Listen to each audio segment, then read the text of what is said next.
Welcome to Theory of Change. I'm Matthew Sheffield. Thanks for being here. We got another great episode for you today. But before we get started, I wanted to mention that we are part of the Flux Media Network. So go to flux.community for more articles and podcasts about politics, religion, media, and technology, and the bigger trends within each of them, and also how they all intersect. And if you like what we're doing, you can go to theoryofchange.show to subscribe. We definitely appreciate that and need people to share the show. Please tell your friends and tell your favorite podcast host to have me on. I could definitely use the help in the promotion. People like what we're doing here, but we need to have more awareness of the show. So I do appreciate that. And if you want to subscribe on Patreon, just go to patreon.com/discoverflux. And then you can also, if you go to theoryofchange.show, subscribe on Substack as well. All right. So with that out of the way, let's get into today's program. Since the widespread acceptance of the scientific method emerged in the 19th century, most people like to think of their ideas as based on sound reasoning and rational principles. But it's also the case that many of us want to believe that there are things that people in the olden times figured out. Depending on whom you ask, ancient people had all the answers about what morality looks like, how to avoid stress in your life, or even how to cure diseases and illnesses. In some cases, old ideas have merit and are worth considering, but in many cases, they're simply old ideas. The age of a concept should have no bearing on its truthfulness, but that is an idea that a lot of people are not willing to consider. Where people think about science in their own life and how they want society to be structured with regard to it is, in fact, one of the core questions of this political moment in this country and around the world. How do we deal with people who refuse to believe in science? And is it possible to go too far in that regard as well? How those questions are resolved are kind of mixing and mashing political ideologies on both the left and the right. And we're especially seeing that in the person of Marianne Williamson, who is basically a yoga self help guru who is now running for the presidential nomination in the Democratic Party for the second time and has a lot of very strange and bizarre ideas. But is she a leftist? It's a question worth considering. And so, joining me today to talk about that, among many other things in this regard, is Matthew Remski. He is the co host of the Conspirituality podcast and also is the co author of a book that he and his co hosts have put out, which unsurprisingly is called by the same name, Conspirituality: How New Age Conspiracy Theories Became a Health Threat. Welcome to Theory of Change, Matthew. Thanks, Matthew. Thank you for having me on. This is a pleasure. All right. So let's maybe get started first with your own story. How did you get into these topics here and your interest in all that? Well, my colleagues, Derek Barris and Julian Walker, and I all have, I would say, about a combined 40 years plus experience in the yoga and wellness worlds. We've all been yoga teachers. We have worked as yoga teacher trainers.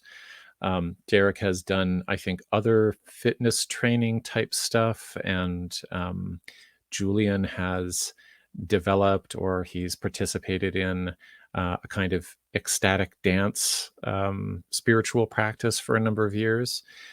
And most of that has tapered off for us at around the same time that a number of, I would say, existential and I don't know, even ontological threats were kind of crashing in at the doors of yoga and wellness. So I would say that from, I don't know, about 2015 onwards, there were growing discussions about the types of medical claims that were being made by yoga teachers and wellness providers and, Reiki practitioners and herbalists and traditional Chinese medicine people and Ayurvedic practitioners.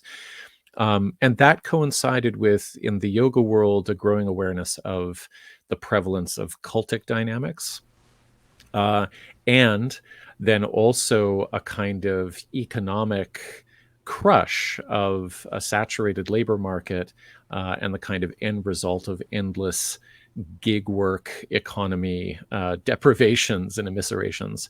And really that's the context for bringing us into 2020, when, as soon as March hits, yoga studios and wellness spaces around the world are shuttered very suddenly. Everybody's thrown online into a very claustrophobic media space in which there's a lot of competition for eyeballs. And the three of us, as long-term friends and people who had been working as cultural critics in that space increasingly over the past previous years, we recognized that something very weird was happening. And I think for myself, it was, um, I would say, like three particular events that all happened very quickly, one after the other, that gave me kind of that, I don't know, panoramic view of a new kind of social movement, or at least a new framework for understanding this aspect of contemporary spirituality. And that was that, on March 10th, so I think the WHO declares the pandemic on March 10th, a guy named Tom Cowan, who's no longer a doctor, he was Dr. Tom Cowan, he released a viral video that talked about how the lessons of Rudolf Steiner, um, going back to the First World War and his thoughts about the Spanish flu, provided a skeleton key for understanding why people seemed to be coming down with a virus. And what the secret really was that it was 5G communications technology, which, like radio technology during the First World War, according to Steiner, was the actual cause of the global pandemic. The day after, Kelly Brogan, another doctor, although she's still a doctor, but she used to be a psychiatrist. She's given that up. I think that's a wise move. She quoted Tom Cowan in her viral video, but then also went farther and, although not being an epidemiologist or anybody who has any experience clinically with infectious diseases, she said, "Oh yeah, germ theory is actually wrong, and we're being prepared for a kind of Holocaust with all of these draconian measures." And then a couple of days after that, a guy named Charles Eisenstein wrote a 9,000 word essay called The Coronation, in which he basically argued that this event was not what it really seemed, and that it provided actually a new opportunity to reimagine our relationships with the neoliberal state, and we had to resist the impulse to try to control nature at this very volatile time. And it was kind of an incredible thing. And that got something like 15 million views on Facebook alone. And around that same time, the three of us were chatting online. Derek had a podcast already called Earthrise Sound System. He had us on, and we said, "What the fuck is going on?" We spoke for an hour, and we pretty much decided that this was a topic that we needed to really understand. And then we found academic references for something called conspirituality, and then we were off to the races. Hmm. Well, and your own personal background also, I think, may have factored into your interest in this as well. Maybe you can tell us a little bit about some of what you had been involved in. For sure, for sure. So, by the time we get to the spring of 2020, I think I had been out of the second cult that I had been drawn into for about 18 years, something like that, 2003. And that was a cult based on the sort of obsessive practice of A Course in Miracles, which is the New Age Bible that is Marianne Williamson's kind of go-to text. It's what she helped to popularize. You referenced her in your introduction. And so I was immersed in that world and in that text for 3 years in the context of a high demand group. Prior to that, I was in a group that was run by a guy named Geshe Michael Roach, which was kind of a neo-Tibetan Buddhist group, high demand group as well, or cult. in which there was a lot of sort of hierarchical exploitation and behavioral control and informational control. And I wouldn't use the word brainwashing, but a certain amount of like, enforced ideology that was very attractive to me to begin with, because it provided some amount of psychological relief, and then it became very controlling. And it took a number of years, I would say probably a decade, for me to sort of fully come to grips with how I had gotten into the sort of pathway of these two high demand groups. And I still don't really have an answer for that, except for, certain temperamental personality things that I now know about myself. Also, I think I was at the wrong place at the wrong time in the midst of a terrible late 90s economy, especially as somebody who probably would have gone on to do graduate work in the humanities or something like that. And after 2003, I didn't have a good education. I didn't have any really good job prospects.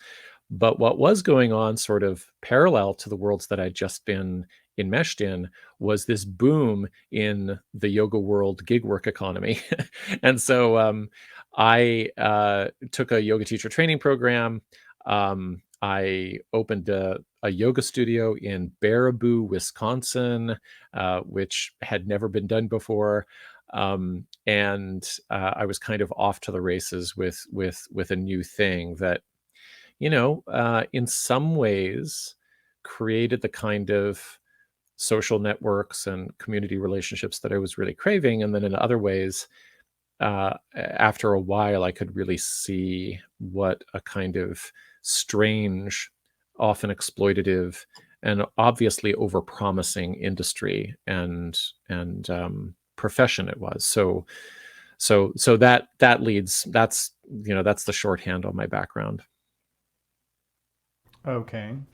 Yeah, and let's, I guess, well, since you mentioned Marianne Williamson again here, let's talk about this book, A Course on Miracles. I think a lot of people who haven't really, because, I mean, she doesn't have a lot of support, but there are some people who obviously are giving her lots and lots of money.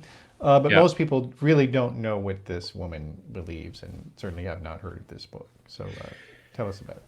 Yeah. So in the mid 1960s, a New York clinical psychologist named Helen Schuckman, who grew up Jewish, I think at that time described herself as being atheist, began hearing, or said she began hearing, an internal voice that identified itself as Jesus. And with her co-worker at the time, a guy named William Thetford, who for a time worked for the MK Ultra program with the CIA, but we don't know that much more about that. But that's kind of an interesting point that people have kind of like rotted their brains over for a while. He helped her take dictation from this voice, and it was a very kind of authoritative, sometimes authoritarian, sometimes very dour and commanding voice that basically upgraded the Christian message of forgiveness with an erasure of notions like sacrifice and mutual aid and the social gospel. The entire message of A Course in Miracles, as it evolves, because then it goes through a lot of editions and a number of recensions, and there's a bunch of stuff that's taken out, including the fact that, the original Jesus thinks that homosexuality is a really bad idea, for example. That's not in the text that Marianne Williamson teaches or loves. But as it moves towards its final form, it takes the shape of a long text and then a workbook of lessons. And then the lessons are all about a kind of introspection that deconstructs subject-object relations and then reconstructs your sort of perceptual world into a kind of, everything is risen and ascended paradise. And it provides a lot of relief to people cognitively because it relies on a number of kind of linguistic tricks that kind of just change the subject away from any kind of material concern or analysis, and always kind of bounce the burden of sense and sensibility back to the personal self, and to, how are you looking at this thing, and you know can't are you know how can you be sure that this horrible stuff that you see out in the world isn't actually a projection of your own inner conflict? And if you'll notice, and maybe your listeners will be familiar with this, this is a kind of refrain and oftentimes um, mid-interview pivot that Marianne Williamson will enact over and over again. That whenever she is confronted with an actual material, substantial question about what would you do in terms of policy, she might have a few abstract things to say in the style of FDR, or she's quoting Lincoln all the time as though we're all 100 years old or whatever.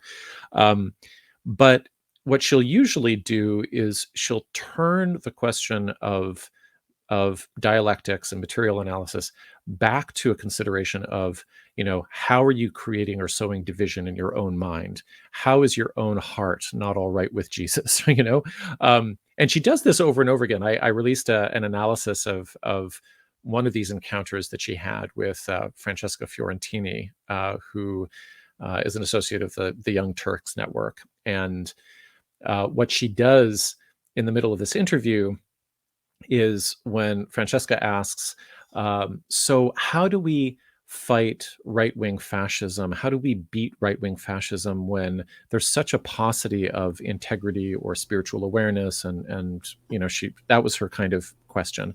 And Williamson was basically, let's not talk about the speck in that person's eye before we remove the log from our own eye. I don't want to beat the right. I want to enliven everybody. I want to join with everybody. I'm paraphrasing what she was saying, but she basically turned the very difficult question of how do people in a liberal democracy push back fascism into how can people in a liberal democracy recognize that the real problem is their internal fascists that are, people who are so judgmental?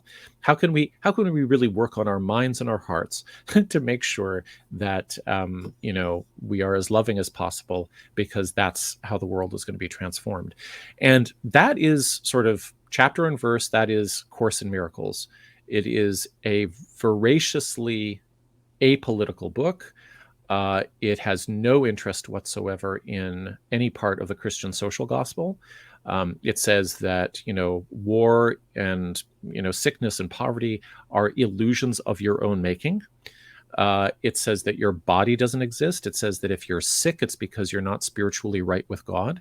It is a horrible, horrible text that somehow Marianne Williamson and a number of other commentators have kind of laundered through Oprah and other kind of white feminist networks to be this sort of paragon of wisdom that has just no capacity to challenge the status quo. So is she a leftist? Well, I believe that culturally that's how she grew up.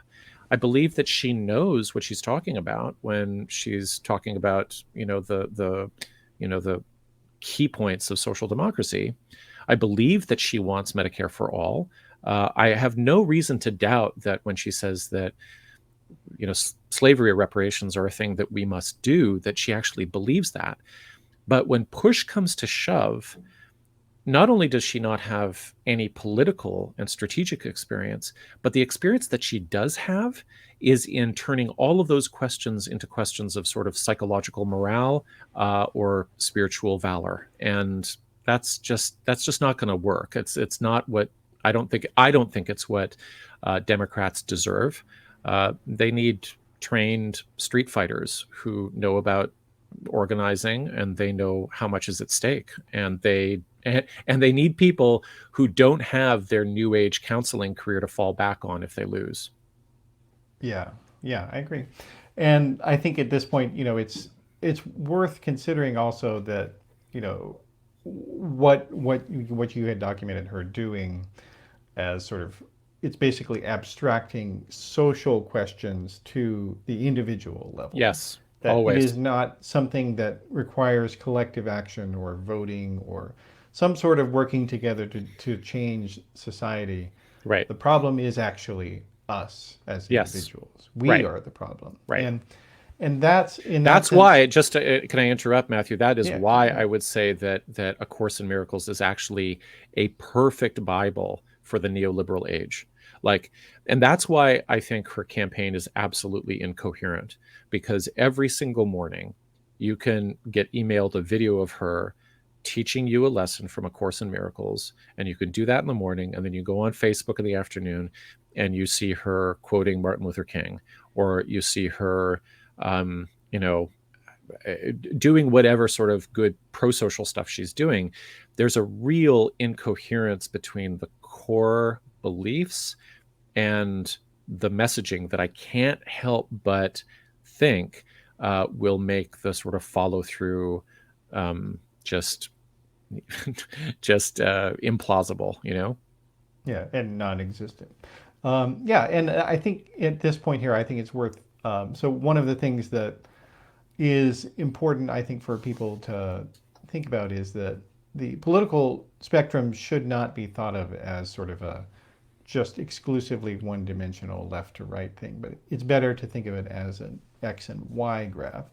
And in that sense, Marianne Williamson, she is in the tradition of what I'm calling conspiracism, this idea that knowledge is in the individual, action is in the individual, that our imperative should be at that level. And so if you look on the graph, and for audio listeners, you'll definitely want to click on the links to view the chart here. But so conspiracism in the chart is at the bottom here in pink.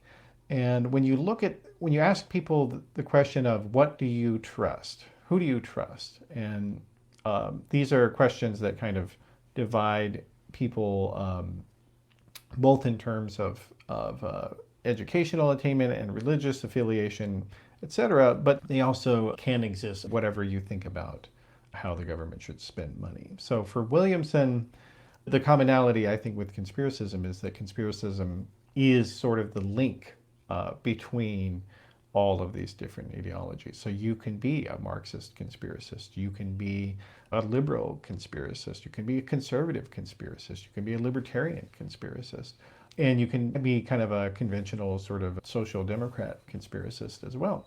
And why that matters is that when you reduce everything down to a core single idea, you basically have left reality. Right. Right. Yeah, I appreciate that parallel to the discourse on cults, where we say often that the content really isn't the point. It's the series of behaviors and sort of structural power indicators that are really definitive when we're trying to figure out the difference between a high demand group and just a regular group. With the idea that you're putting forward there, conspiracism can be content free, and it can be applied in many different directions, for sure. And I appreciate that you're describing how it can cover a left to right spectrum, because certainly, especially according to the work of people like Erica Lagalis, who is an anarchist writer who talks about how conspiracy theories can end up being a kind of folk epistemology for people who are seeking to build resistance in community, right? It can have a functional um, valence that way. And then, of course, we know that on the right side of the spectrum, all fascist movements rely upon the fundamental lies of conspiracy, especially the ones that create scapegoated targets, and the notion that nobody can actually know anything because the press is lying all the time, and that sort of thing.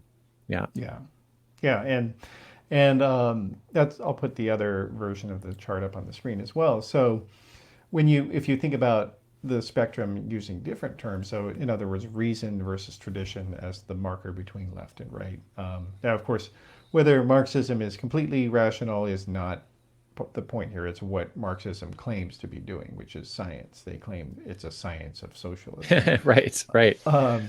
And so when you consider that both the reason and tradition spectrum can wrap around, but also individual and society can wrap around as well. But if you think about it with regard to conspiracism is a fundamentally right-wing idea. It's a right-wing epistemology of understanding the world, because it is this idea that nothing that your school tells you, nothing that the health authorities tell you, nothing that the government tells you, nothing that the media tells you, none of that's true.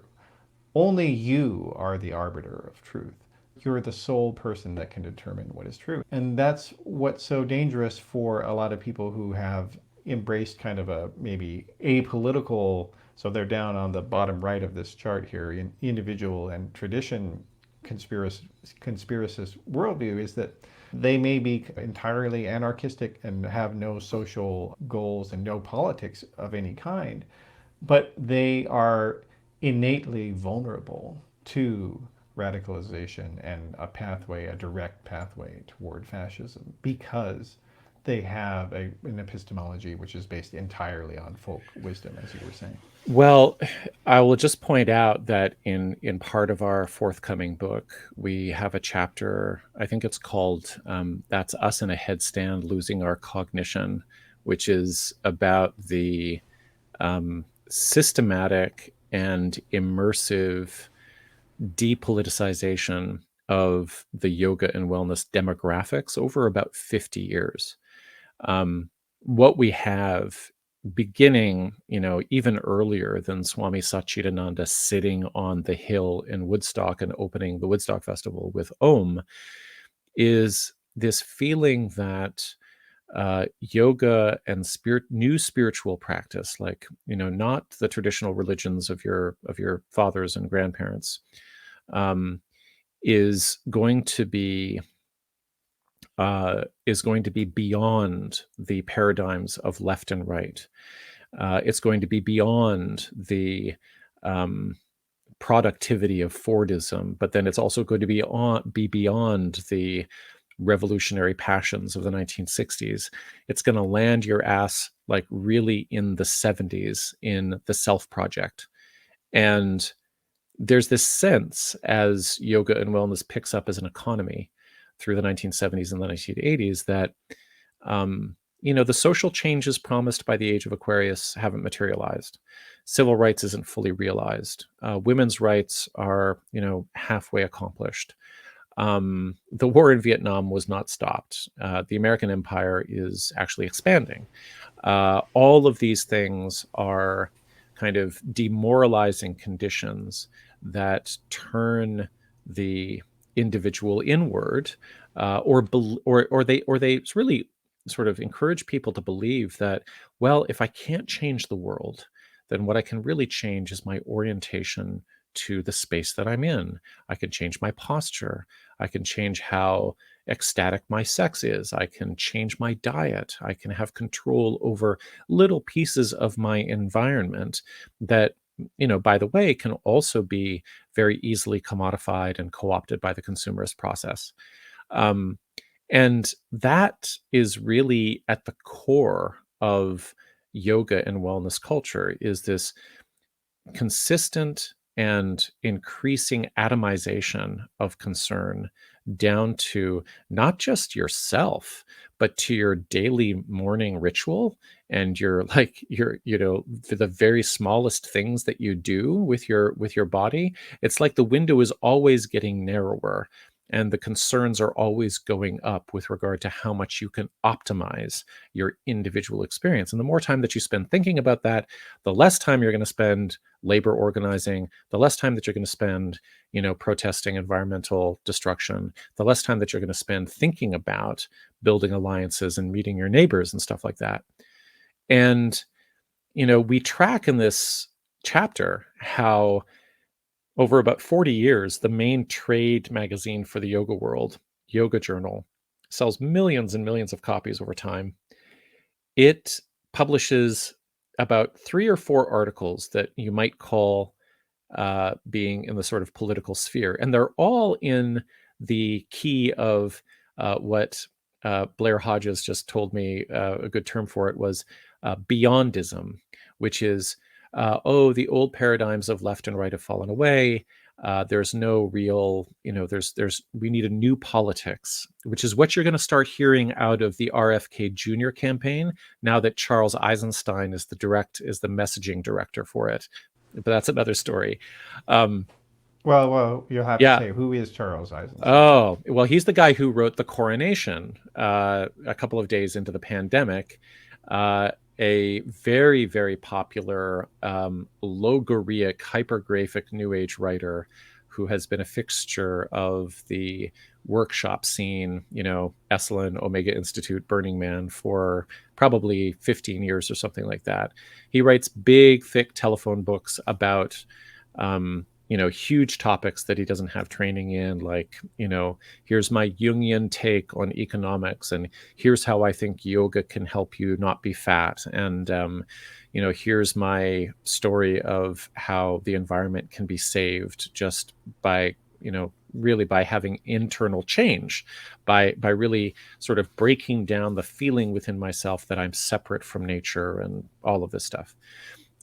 He's the messaging director now for RFK Jr. And I think RFK Jr. needs him, to be frank, because he's been such a lightning rod through the pandemic, especially, extremely polarizing figure. But in general, we're talking about a long-term depoliticized demographic that, as you mentioned earlier, is extremely vulnerable to radicalization, in part simply because they're fucking bored, right? Because, there's only so much you can do in yoga or Reiki or the smoothie world to feel a little bit better, right? Like, all of these things are nice to do. And then there's an extinction rate for all of those improvements. And then you're better. And then, unless you go out and get a good labor wage, you might just have to pursue the next smoothie fad because that's where your source of happiness is now. And that's kind of how it went for decades and decades. By the time we get to the pandemic, everybody goes extremely online. People are competing for attention as they're selling their yoga classes and their kirtans and their meditation gatherings. The people who start posting in more inflammatory ways about what might really be going on with COVID or what might Dr. Fauci really be doing, they're the ones who win in the attention economy.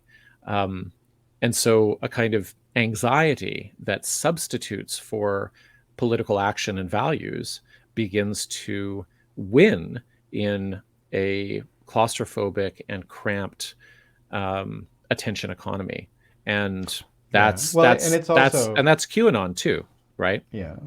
What I was going to say is also that there was this, the pandemic was basically the first time that this worldview had actually had to have a practical application to society. Right. Because most, like, it was entirely depoliticized, entirely individuated, such that it didn't really matter what you thought about it, because most of these people didn't vote. They didn't, have any sort of participation in politics, but they had told themselves for decades that, if you just meditate enough, you won't have illness. If you just put your mind correct, you can get over cancer. Right. Like, and so, and these beliefs, I mean, they were nonsensical, but they didn't really hurt anybody. I mean, they hurt individual people who, Right. I mean, like for instance, there were some communities that had some outbreaks of common diseases because of these, Right. ideas of opposition to vaccines and whatnot. But they tended to be very small and not infecting other people. Right. But now, when you had, the emergence of a global pandemic, and they decided, well, I believe these things, Right. that meditation cures disease. So therefore, I'm going to insist that we do them. And I'm going to be very angry at people who tell me, no, that doesn't work. I think there's a piece in there too where it might be a little bit less sudden than that. And I just want to point out that Michelle Obama, was really fond of, having kids yoga classes on the White House lawn, while, her husband is not closing down Guantanamo Bay, while there are drone strikes going off around the world. There's a way in which liberal America, coastal, yoga and wellness consumers, I think were often able to inure themselves to the realities of the neoliberal order through self-care practices and how vigorously they were marketed. Um, I'm not putting some sort of causal relationship, to Obama's foreign policy and the amount of yoga that people were doing, but like it does seem to me that we've had a fairly lax and laissez-faire run of democratic politics, perhaps since the Kennedy years. And I think that might have something to do with the fact that, um, Democrats and progressives are so attuned to losing that it really feels good to win when you feel like you've had a good sweat in a yoga class or something like that. I mean, obviously, people in red states are exercising too, but it's not with the same sort of value of I'm pursuing holistic equanimity. You know, I don't think it's a mistake that yoga and wellness rises in terms of its economic footprint as the neoliberal order becomes more prominent. I don't think it's a mistake that as Reaganomics becomes sort of standard in North America and then in the UK, uh, that people are increasingly responsibilized and taught to take care of themselves. And that includes liberal educated people, or the ones who, may have more access to these things and more education, and with more education might come the notion that we know a little bit better how much shit we're in, like just how fast we're driving this car off the cliff. And so we really need to take care of ourselves, right? We really need to take care of ourselves. so um so yeah, I think there's a gradual, almost, I don't know, like drone sound of individualization, responsibilization, and kind of neoliberal okayness, in which everybody's just going with the flow, in which everybody's just doing it. And yeah, I think this is a very vulnerable demographic then, and quite large too, that in a way loses its fight. You know, I think often of my parents who, so I'm speaking to you from Canada, different political landscape here somewhat, but, we grew up as supporters of the New Democratic Party, or the left or left Socialist Party of Canada. My parents were both very active in the union, and they, did a lot of leadership in that. And it's like somehow I forgot that whole part of my culture after a few years in the yoga world. Nobody was talking about, you know, good pay. Nobody was talking about like the man. Nobody was talking about like nobody was talking about the basic progressive issues that were sort of baked into my experience as a young person. The culture, in a very clear way, um, stripped that away from me, and it stripped that away from other colleagues that I've talked to who sort of woke up from that as well and said, wait a minute, this is not where I come from. Yeah.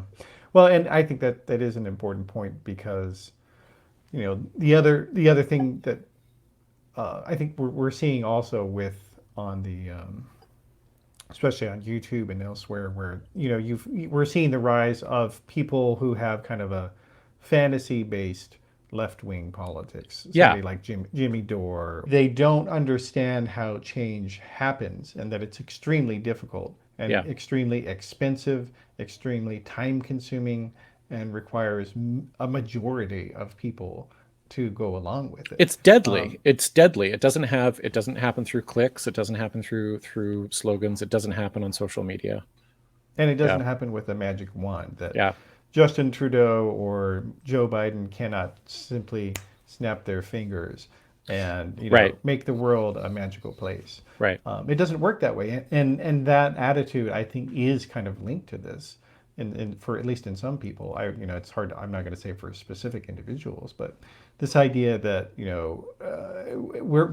are the ones that are holding ourselves back. If we just apply ourselves, then we will have the political change that we want. Yeah, And so it's a magical worldview, frankly. yeah. I agree. And it's very attractive because and it's nice work if you can get it, because if you're comfortable enough, if you can afford to go to yoga classes, you can probably rest within your peace, right? You will get it. You will get it. You'll get a good workout. You'll get a nice meditation at the end, and and your day is improved. Your day is improved. There's something to be said for not relieving yourself of a certain amount of suffering. you know. Hmm.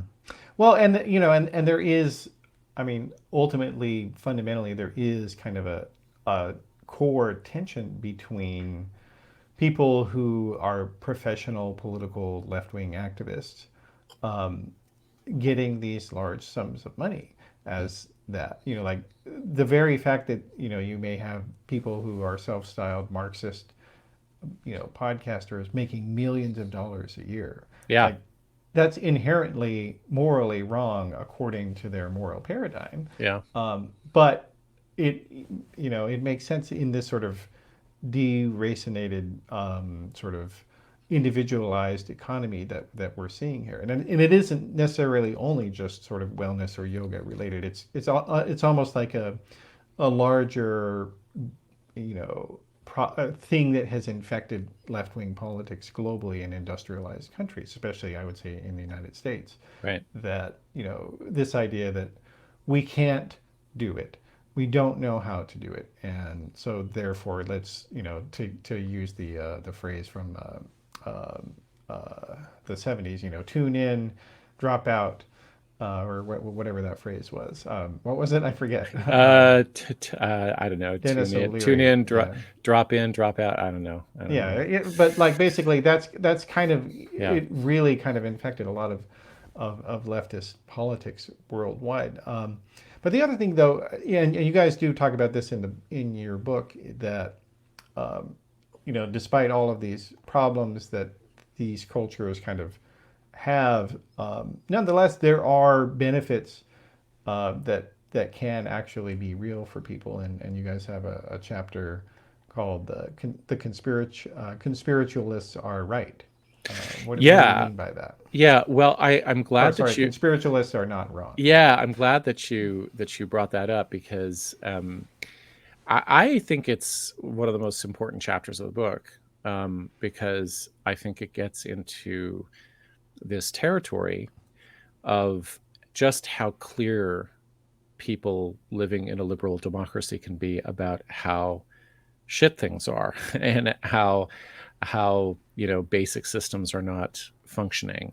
Um, I mean, if you take healthcare, especially in the United States, so many of the stories that we heard about people who fell into conspiracism and even QAnon begin with, the woman who's in labor who has all of her agency taken away from her in the midst of a scary medical intervention that she doesn't understand and leaves a kind of traumatic imprint.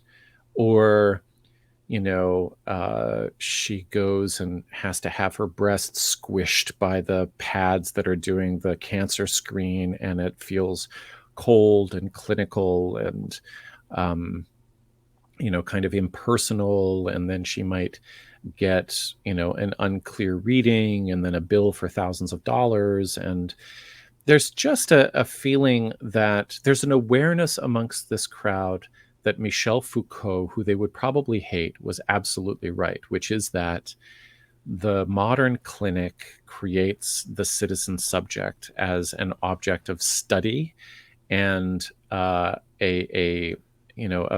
a person who can be observed and surveilled and controlled and measured, right?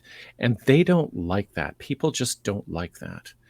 Um, Foucault spoke about the sterilization of the clinical environment as a kind of signal to the citizen that they themselves were problems to be managed rather than human beings to be supported. And they feel that, and they're not wrong about that. And then if we're talking about the states, they are crushed by the weight of the cost of that healthcare as well. And then, there's then there's just abuse, right? Like, um, conspiritualists know that Jeffrey Epstein abused girls, probably in order to manipulate political power, and he was never held to account, and he might have been murdered. Who knows? They know that the Catholic Church has been exposed as like a global, basically, trafficking ring where it's the priests that get moved around instead of the children, and that they've buried as much of their assets as they can behind bankruptcies and shell companies and whatever to limit their liability. And they're also not wrong that surveillance capitalism has basically taken the measure of their bodies and souls while filling the pockets of the captains of industry. They're not wrong about any of these things.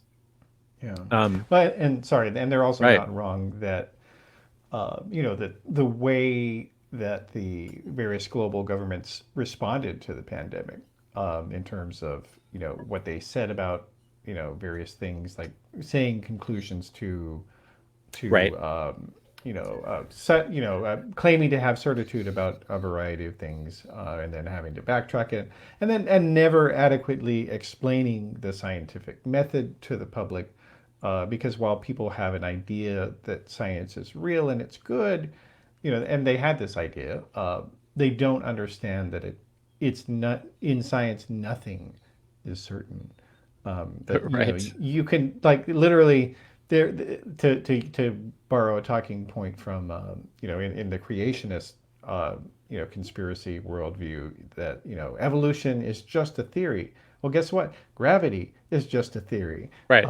If you're gonna Right. use that language, um, yeah. And so like this, not understanding, like, where uncertainty comes from, and craving certitude, and having people who that they know and trust, who can offer certitude to them. Right. Well, and dealing with the pronouncements of public health officials who are trying to provide certainty without necessarily all of the verbiage that would give the caveats, saying it is best to socially distance, we believe, because of X, and to mask because of Y. And we're not exactly sure how effective it will be, but we know that it's better to be safe than to incur the risks of an airborne virus that we don't know the consequences of. There was a lot of offering certainty in competition with wellness influencers who are offering a different kind of certainty, which is that the virus isn't real, or that masks restrict your oxygen intake, or that the vaccine is going to stop your heart, or whatever they were saying. And so it was a very, very difficult situation that hinges on, I think, a complete lack of resilience in the demographic that we're talking about, and sort of just forgiveness, actually, in relation to how difficult it is to communicate a social good with urgency. Like, it's just very, very difficult to do when you're speaking into a demographic that has been individualized and atomized by neoliberal politics for 40 years, to suddenly tell people, hey, we all have to do something together for each other, when you've actually been, scattering blood in the yard so that everybody can attack each other. Like, it's weird, because the free market environment that is the legacy of Reaganomics is really no holds barred competition over resources. And then suddenly the public health system that politics has deigned to keep alive for a couple of decades is suddenly saying, no, no, no, no. We all have to work together. We all have to do something for each other. It is going to be distrusted. And conspiritualists aren't going to be wrong about that. But what they're not going to be wrong about as well is how they get out of the predicament, like how they actually nurture a reasonable epistemology, how they actually recognize that maybe there are some things in the world where it actually is meaningful and helpful to form coalitions and to work together with each other, and that it's not going to be every person for themselves. So yeah, they're not wrong, and I don't even blame them for the bad answers they come up with, because what have we really given people over the last 40 years? Yeah. Well, yeah, and I mean, what more do they know? Like, this is what they Right. know, and so Right. they're turning to it. And Right. although now, I guess, kind of in that same vein, though, the ideas of yoga, uh, for most Westerners, are entirely stripped of the from the religious tradition from which they originate, of Hinduism. And I think, and I mean, I personally, am not Hindu, but I think that that's kind of a travesty to some degree. That, imagine if somebody was taking, let's say, Christianity and saying, okay, so we're gonna have it as a entirely personal practice, Right. and we're gonna have these studios now where you come and you take the sacrament and you eat together, and it's a sign of your union with each other and yourself. When you drink this, it's a sign of your inner acceptance of the wine of this consciousness. And you're going to pay by the class, right? That's right, and you're going to pay for it. Yeah. So I think the question that you bring up is really interesting, and it's very complex in religious studies, to talk about the sort of religious valence of yoga, because as a philosophical and then sort of pragmatic community lineage over many, many generations, yoga practitioners have oriented themselves in different ways towards the various streams of Hinduism, sometimes in alignment and sometimes not.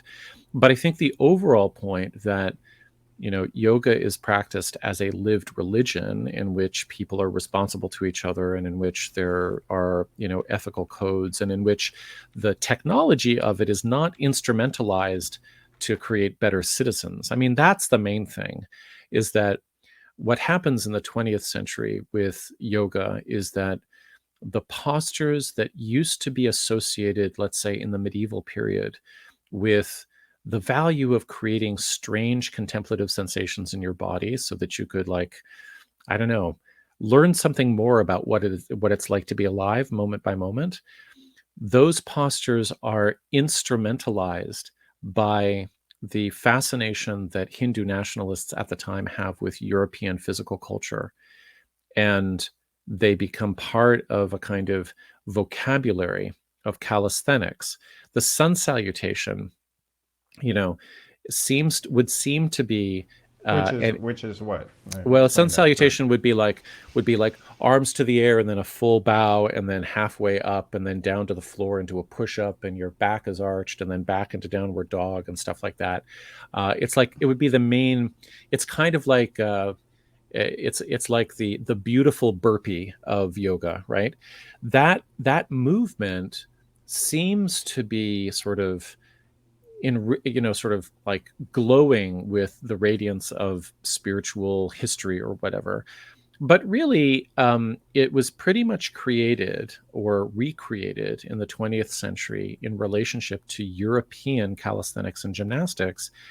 And the European calisthenics and gymnastics were part of something called physical culture, which was essential to the nationalistic and fascistic movements of the global north in Europe. So we have this weird circumstance in which Hindu nationalists are sort of reconstructing a medieval art form according to the the physical rules of European physical culture in order to build a physical education program that will reinvigorate the Indian body politic in preparation for independence.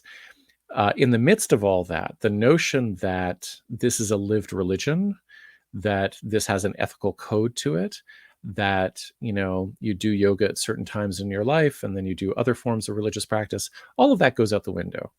And what we get is something highly instrumentalized. We get a form of spiritual gymnastics that promises to make the person more healthy, but also more productive and orderly as a citizen. And so the notion that yoga is for hippies is something that really, it doesn't last very long, actually. It was probably the way that people felt about it in America from the mid 60s to about the late 70s. And then after that, yoga became part of a kind of physical fitness culture that was, sure, it had this spiritual overtone to it, but the main point of it was to get people to be more self-regulated, right? To stand up straight, to have better posture, to be stronger.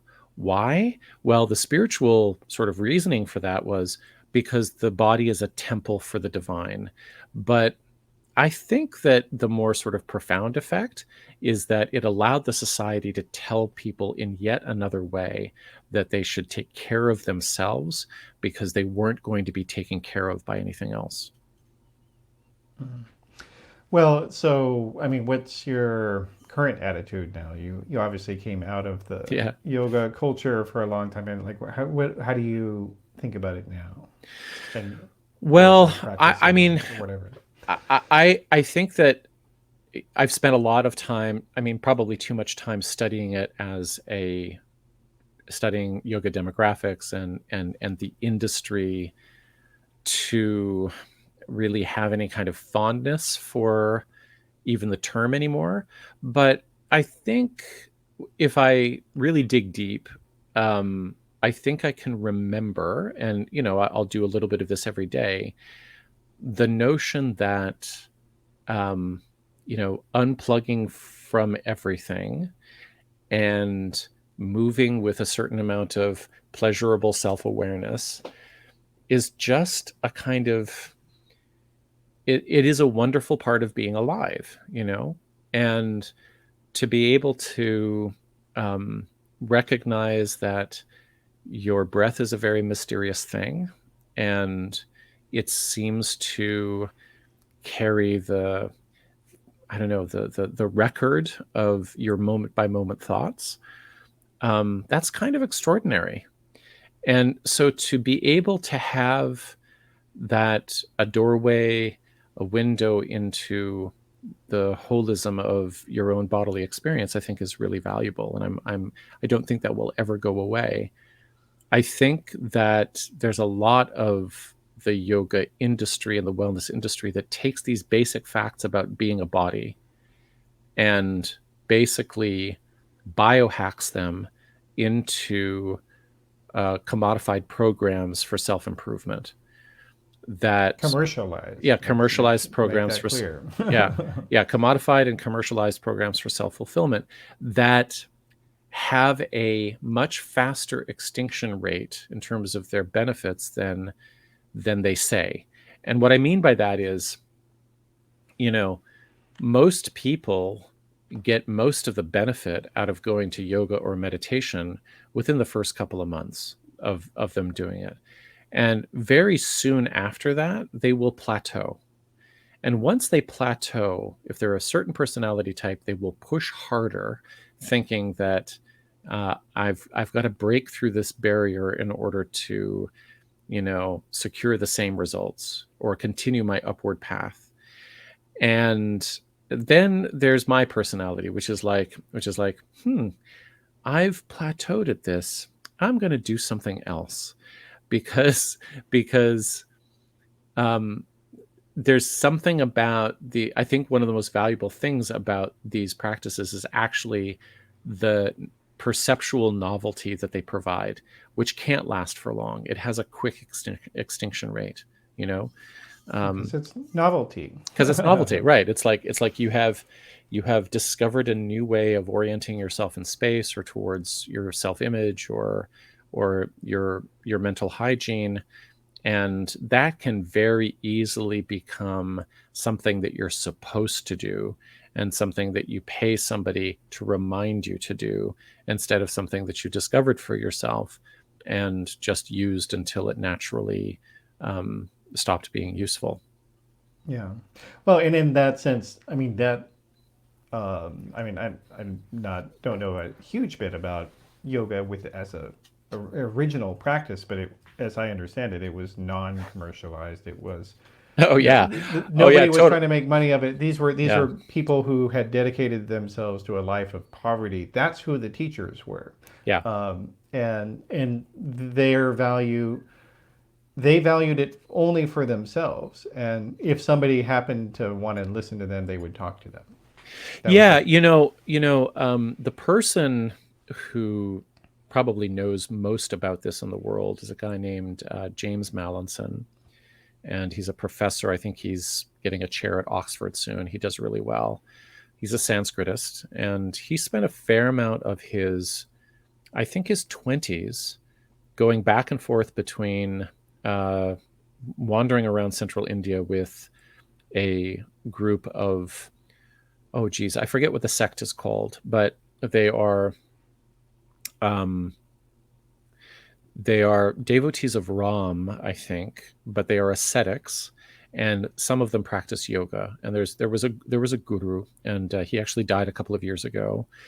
But Jim he learned Sanskrit from this guy, but he also learned a lot of like yoga philosophy from this guy. But they were ascetics. They like camped outside. They didn't have any money to their name. They lived on alms. They would do strange ascetic practices like sit in the noonday sun with a pot of fire on their fucking head and stuff like that. Like there were some hardcore things that they did in order to purify themselves. But then the guru also knew a little bit of hatha yoga, some postures. And at some point, Jim said, I would like to learn some hatha yoga. And the guy said, okay, well, and then he gave a verbal instruction about how to execute a particular posture. And he said, so, go away and learn that, and then come back and tell me what you learn about yourself. And that's what he did. And that was a yoga class that was probably as close to sort of medieval authenticity as we could get. No money exchanges hands. The whole purpose, there's no demonstration. There's no public display. There's no yoga clothes. There is a verbal instruction for the student to go and do something weird with their bodies so that they can By experience themselves. by themselves with no mirror, so that they can experience something new about being in a body, being alive. And that was it. He comes back, he says, well, I learned about this sensation and I felt this weird little thing, and then I was a little bit bored. And the guy says, okay, here, I'm going to teach you 2 other postures. And that's how it was. That's what it was. Now, I can't say for sure that, if you go back to 13th century Bihar, India, that's what you're going to get, but I'm pretty sure that it would be something like that. And that has absolutely nothing to do with the public education, physical culture, gym based expression of yoga that has turned into an $80 billion worldwide industry. Yeah. Well, and it's also worth thinking about in terms of that, this kind of individuated, non-commercialized, non-capitalistic sense of getting in better sense with yourself, your body, Yeah. your sort of insignificance in the world and the universe.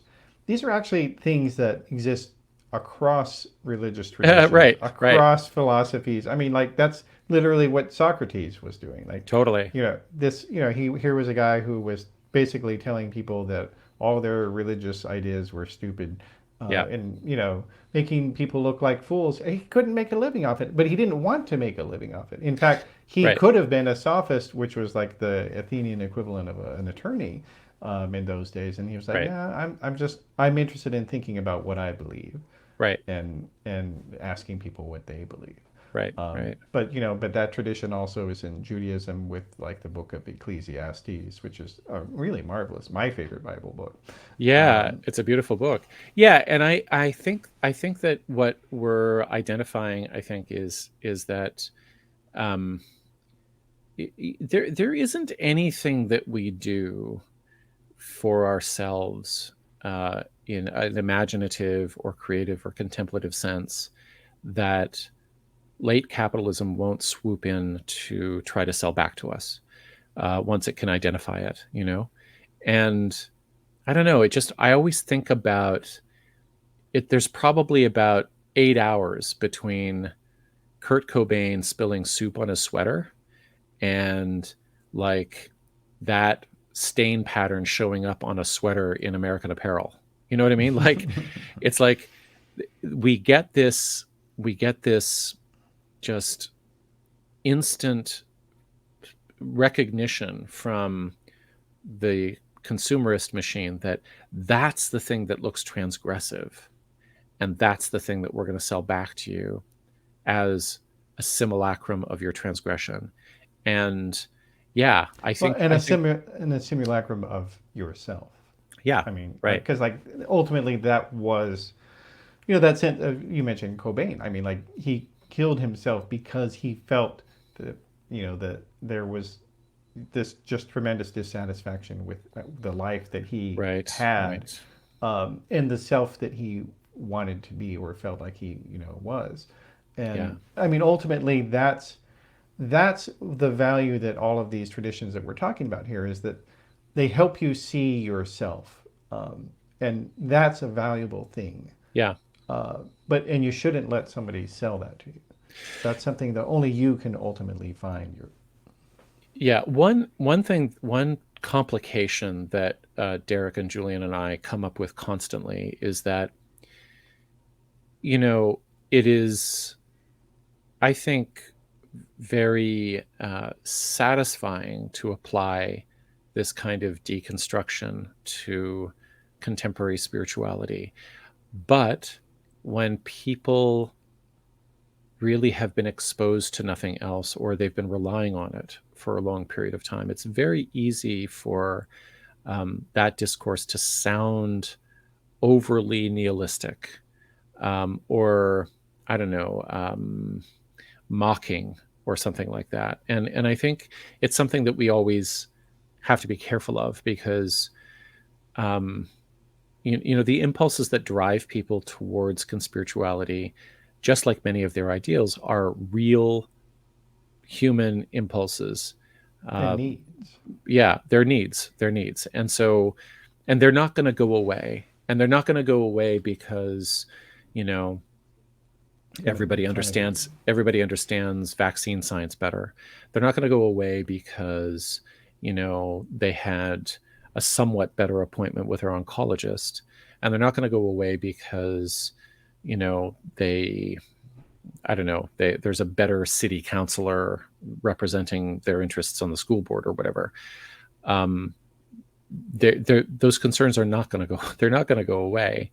And I think one thing that we're pretty good on in the podcast, although the three of us are different in this, is we respect people's religious needs and identities and practices, because without doing that, without taking that perspective, I think that we really suppress or sideline authentic human needs that, when they're not met, can actually erupt into a sense of systemic or institutional oppression, that can erupt into the need for a conspiracy theory to solve problems, but, you know, according to the wrong categories. Yeah, I think so. All right, well, we could probably do this all day, so I don't want to keep you too long here, but let me just put the book up on the screen here again. Yeah. It's Conspirituality: How New Age Conspiracies Became a Health Threat. And that is out now, right? June 13th, actually. Okay. Yeah. So in a little bit, but you can pre-order it. And it's also out in audiobook, read by yours truly. And yeah, thank you so much, Matthew. This has been great. All right. And you are also on Twitter at Matthew Remski. And for those listening, that's REMSKI. Yes. All right. Thanks for being here. Thank you, Matthew. All right, so that's the program for today. I appreciate everybody for watching or listening or reading. Thank you very much. And if you're on YouTube, be sure to click the subscribe button and get notifications so you can get know when we get an episode out. They're coming out every Saturday now, so please do subscribe if you're on YouTube. And even if you are not a regular YouTube person, it helps get the word out to the show. If you could subscribe, that'd be very great. I would appreciate that. And of course, you can also go to theoryofchange.show, where you can subscribe to Theory of Change on Patreon or on Substack. And if you do, you get full access to every episode, the video and audio and transcript of all the episodes. And I do appreciate those who are supporting the show. That means a lot. And if you can't afford to subscribe, I understand that, but please do share the episodes when you see them, or see one you really liked. You can do that. And you can get on the mailing list for free with Substack as well to get notifications as well. So I appreciate everybody doing that. Please do sign up and tell your friends, tell your favorite podcast hosts, tell whoever you want. We got to spread the word here. Thanks very much for your support. I'll see you next time.